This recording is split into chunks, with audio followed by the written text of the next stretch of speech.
Hey everybody, here's kind of a little tech tip for all the guys that are doing the body panels themselves on a Charger, which, congratulations, you picked one of the hardest cars to do the metal work on, because Chargers have what we call a rear corner valance. And this is one of the trickiest parts to get to line up correctly on a Charger. Hey, what's up, Sam?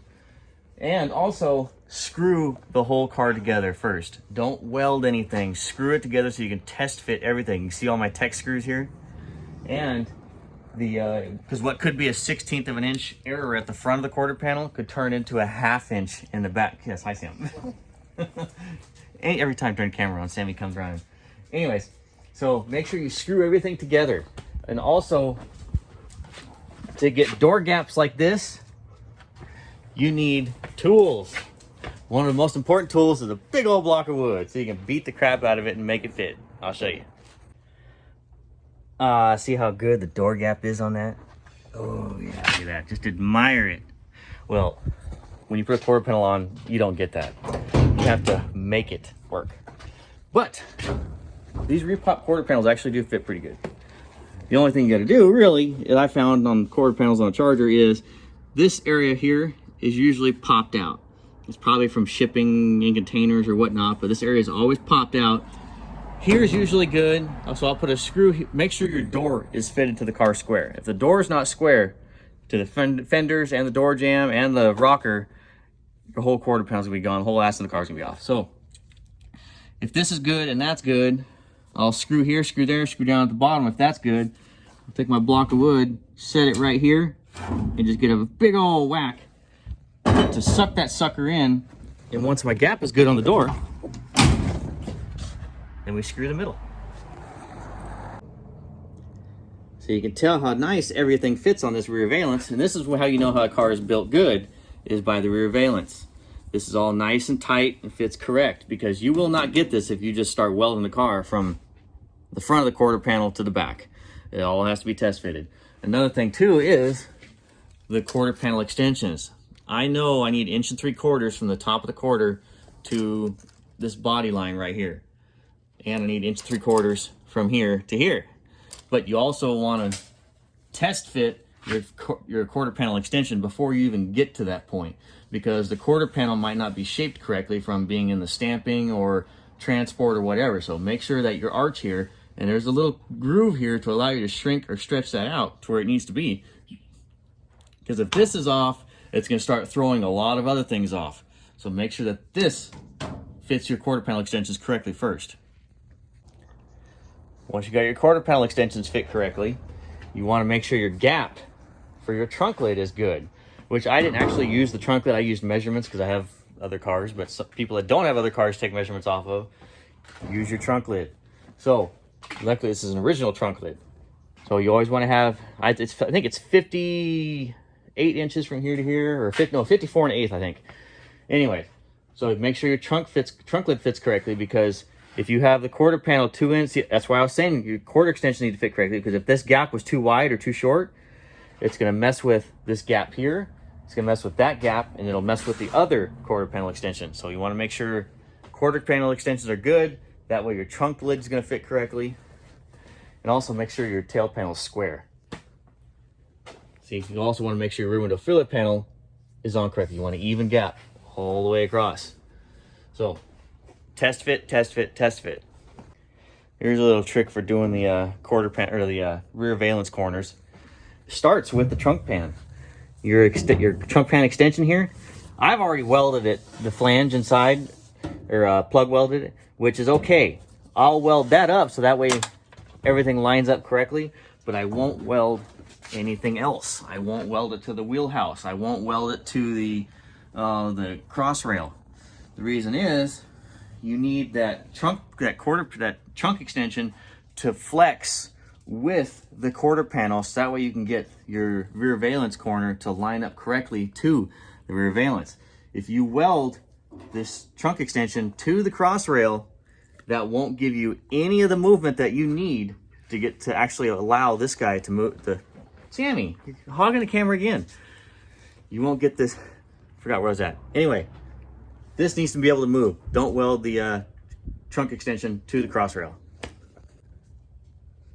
All right, since we didn't weld nothing down here, see the quarter panel's not welded to the trunk extension, and it's not welded behind here because the trunk extension also welds to the flange back here attached to the crossrail. Like I was saying, don't weld that because you want everything to flex and move around, so that way you can get all this area right here to fit correctly. Usually what happens is you'll have to push in and up to get this guy to line up, because there's also a little tab that needs to line up to the bottom of the crossrail.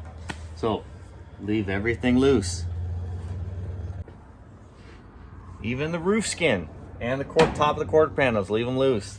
The reason is, if I would have just welded this to where it's flush with the, where am I at? Okay. So if I would have just welded the quarter panel to where it was flush with the edge of the rear window support, then the roof skin would not have fit correctly. I had to stick a porta power on here from sail panel to sail panel and open up that area so that way the roof skin would fall into place on top of here. Now, this number from here to here is not OEM. That is almost a 1/4 inch difference. So if I would have just stuck with a factory number, the repop roof skin would not have fit correctly. So test fit. Also test fit these guys. These are very important. These need to line up in here. See, if you wouldn't have test fit, you wouldn't have got that. Well, I'm actually waiting on a few panels to go ahead and finish this thing. I need the trunk gutters because the original ones to this car were just junk.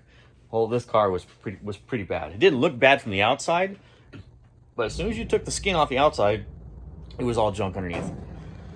All right, so, but yeah, like I was saying, you want to test fit everything. Fit your trim to the back window. Fit the roof skin if you're doing a roof skin. Fit the the trunk lid. Test fit your corners. Make sure your quarter panel extensions fit correctly. Because if you don't, what could be a 1/16 of an inch in the front that's off could turn into a 1/2 inch or 3/4 of an inch in the back. So screw the whole car together. That way, if it's off a little in the back, you can undo some screws, shift it, screw it back together. It's good. Then start plug welding everything. All right, two things I kind of want to explain real quick is the rear crossrail right here. You also sometimes have to pound that in to get this guy to line up to be flush. I don't know if you can see it, but see how it's nice and flush? Well, if you don't pound in that rear valance or that crossrail right behind here, a lot of times this will not line up correctly with that. And also, I saw on the video to where you see how this fitment right here has a little gap down there at the bottom. Well, okay, well that's just an imperfection in the stampings of the repop quarter panel and rear window filler panel. You have to fix that by cutting right on the edge of that body line, pulling it out, and then welding up the gap. That's how I'm going to fix that. So you will see that on every Charger repop quarter panel. Another thing you're going to see on every Charger repop quarter panel is the body line go and then straighten out. I don't know why. All right, this is how you test fit the rear valance. I just pulled it off to show you guys. So you have everything loose, and I just have it tech screwed in place, and then you suck the rear valance up in there to see how well everything fits. If it's, see, I usually draw a marker line. So I had to adjust this one before. You'll see how it's just a little tilted, or well, a little tilted this way. So I had to adjust this corner valance just that 1/16 of an inch at the bottom, so that way to get it to line up correctly. If this would all have been welded, I would have never been able to do that. And I will see a lot of guys, they'll just put the rear valance up there and they'll just weld this, and none of this back here will be welded, none of it. And they'll cobble the thing together, and you can't see it once it's all cobbled together until you cut it apart. And this is a structure part of the car. This corner valance is a structure piece of the car.